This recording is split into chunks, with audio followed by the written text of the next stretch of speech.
24 Republic Bharat News।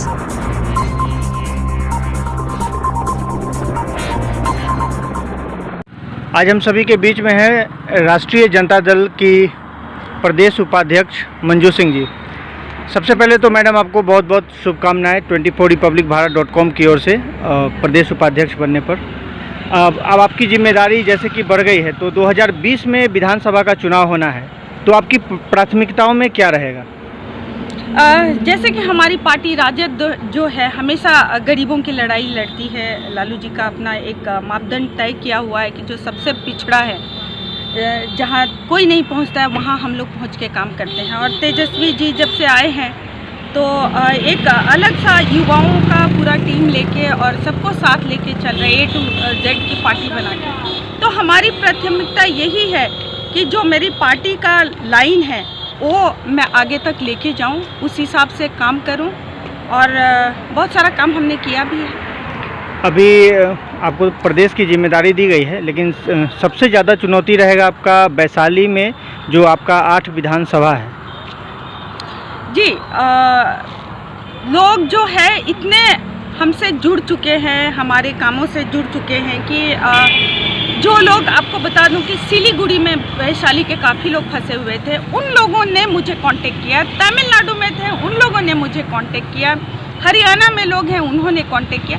कहीं ना कहीं उन लोगों को लग रहा है कि हमारे काम से वो लोग प्रभावित हैं। उन्होंने ये नहीं देखा कि हम लालगंज के हैं, हम भगवानपुर के हैं, तो हमको सिर्फ वहीं के लोगों को मदद मिलेगी मंजू सिंह से। ऐसा नहीं है जो मुजफ्फरपुर के थे, जो महुआ के थे, मतलब वैशाली ज़िले में कहीं के भी थे, चाहे छपरा के थे, वहाँ तक के लोगों ने मुझे कांटेक्ट किया है। और हमारी पार्टी ने वहाँ तक मैंने बोला और मुझे मदद मिली।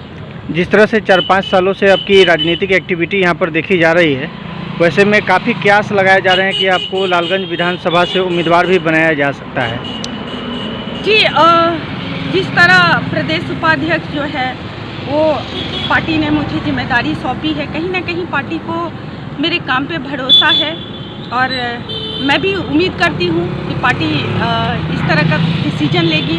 अभी गरीबों का काम कहा जाए तो भगवानपुर में, लालगंज में बहुत सारा ऐसा एरिया है जहाँ गरीबों को राशन कार्ड में नाम नहीं था। कम से कम 1000 लोगों का नाम वैसे उनको हम लोगों ने जुड़वाया। पेंशनधारी जो हैं उनको नहीं मिलता है। आए दिन ये उनके लिए धरना हो, प्रदर्शन हो, या उनकी बातों को DM तक पहुंचाना हो, आला अधिकारियों तक पहुंचाना हो, उसके ऊपर भी ले जाना हो, तो ले जाके जहां तक हो पब्लिक के एक्सपेक्टेशन तक हमने काम किया। अभी राजनीतिक जो है 2020 का काफ़ी चरम पर है, और आपके जो सहयोगी दल के हैं, जीतन राम मांझी हो, इनका स्वर थोड़ा सा बदला लग रहा है। क्या लगता है कि पलटी मार देंगे इस बार? उससे बहुत फ़र्क नहीं पड़ता है हम लोगों को, इसलिए कि हमारी पार्टी जो है वो जब हम फील्ड में जा रहे हैं, लोगों का जो रुझान है, लोगों का जो भरोसा है, वो RJD में आँख बंद करके लोगों का चल रहा है कि नहीं, हम लोगों ने काम किया है, हमारी पार्टी ने काम किया, और आगे भी उम्मीद हमारी पार्टी से ही लोगों को। महागठबंधन के जो CM उम्मीदवार है, या जो आप कहें कि जो पहला चेहरा है, वो तेजस्वी यादव ही हैं। बिल्कुल। लेकिन इसको लेकर मुकेश सहनी है और उपेंद्र कुशवाहा है, अक्सर बयानबाजी करते रहते हैं कि मुख्यमंत्री का महागठबंधन का जो चेहरा है वो अभी तय नहीं हुआ है, जबकि आपकी पार्टी का लगातार में कहना है कि तेजस्वी यादव ही मुख्य चेहरा है मुख्यमंत्री पद के लिए। इसमें कहीं कोई शक का क्वेश्चन ही नहीं बनता है। इसको हमारे पार्टी का आला जो भी मेंबर्स हैं या सांसद हमारे रघुवंश बाबू ने भी बार बार इन चीज़ों को कहा हुआ है कि नहीं, तेजस्वी जी ही पार्टी में कहीं कोई इस क्वेश्चन को लेके कोई तैयारी नहीं है। उनका चेहरा लेके ही हम लड़े हैं। हमारे पार्टी ही नहीं, गठबंधन के पार्टी के वो मुख्यमंत्री के जो उम्मीदवार का वो है, उनको छोड़ के दूसरा कोई एक्सेप्टेबल जो है ना हमारी पार्टी को है ना जनता को। अक्सर है कि उपेंद्र कुशवाहा काफ़ी महत्वाकांक्षी रहे हैं, NDA ने भी उन्हें प्रोजेक्ट किया था, लेकिन CM बनने के चक्कर में वो कहीं ना कहीं बार बार NDA को भी तोड़ चुके हैं और महागठबंधन में भी खटास, गले की हड्डी बन रहे हैं कहीं ना कहीं। मैं एक चीज़ आपको बता दूं, उपेंद्र कुशवाहा जी ने वो बहुत सारे सीटों को लिया था। 2 जगह वो खुद भी लड़े थे, 2 सीट पे वो लड़े थे और दोनों लूज कर गए थे। तो बहुत बड़े नेता हैं ये लोग, लेकिन कहीं ना कहीं छोटी छोटी गलतियाँ। जी बिल्कुल, कहीं ना कहीं इनको इन चीज़ों पे विचार करना चाहिए कि कैपेबल जो है वो जो हैं तेजस्वी जी हैं, उनके सपोर्ट में चुपचाप आएंगे तो इनके लिए बहुत ही बेहतर होगा। चुपचाप आना ही बेहतर विकल्प होगा। बिल्कुल। पिछले साल वैशाली के हरबंसपुर गांव में चिमकी बुखार में आपने काफ़ी मेहनत किया था, और तो इस बार का क्या स्टेप रहेगा राष्ट्रीय जनता दल के लिए मंजू सिंह के द्वारा?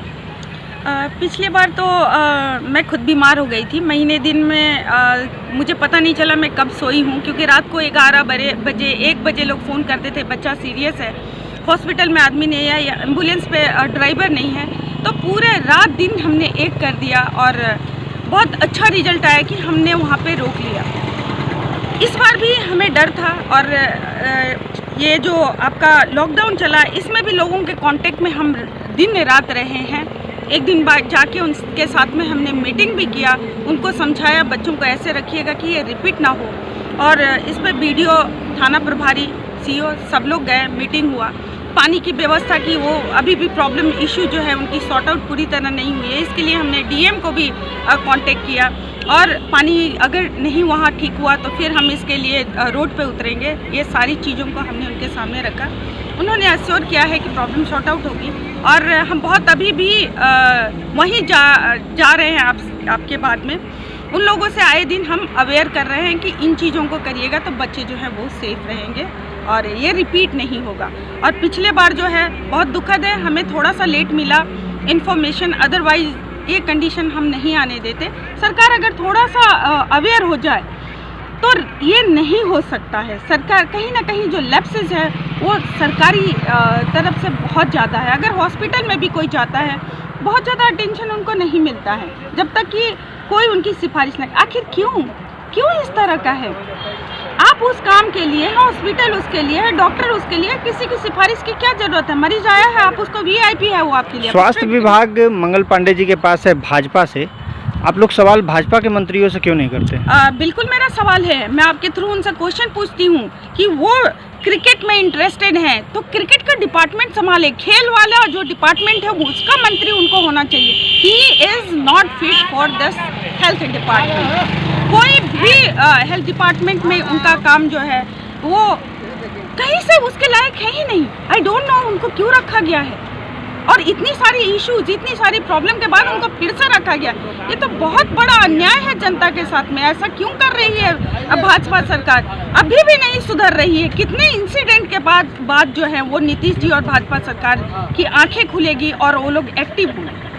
अभी जो 20 लाख करोड़ पैकेज का ऐलान किया गया है, कहीं ऐसा तो नहीं लगता कि ये भी जुमला हो जाएगा 1,65,000 करोड़ की? जुमला से ज़्यादा मैं आपको एक चीज़ बताऊं कि जो नीतीश जी का जो सिस्टम है, जो इनके अधिकारी हैं, इनका सिस्टम है, ये नीचे पैसा फ्लो करने की जगह पैसा जो है ऊपर फ्लो करता है। आखिर जो पैसे आ रहे हैं आम आदमी तक क्यों नहीं पहुंच रहा? आप खुद क्वारंटाइन सेंटर पे जाइए, जो उनको मग मिल रहा है, जो उनको बाल्टी मिल रही है, जो उनको सामान मिल रहा है, क्यों इतना रद्दी कंडीशन का है? क्यों नहीं जांच बैठाई जा रही है? क्यों नहीं जो अधिकारी दोषी हैं उन पर कार्रवाई की जा रही है? सीधा सा सवाल है। पैसा जो है ऊपर जा रहा है, ऊपर जब पहुंचेगा पैसा तो जांच कैसे बैठाएंगे, कैसे हमारी बातों पे एक्शन लेंगे? बहुत बड़ा धांधली है, जनता को सोचना।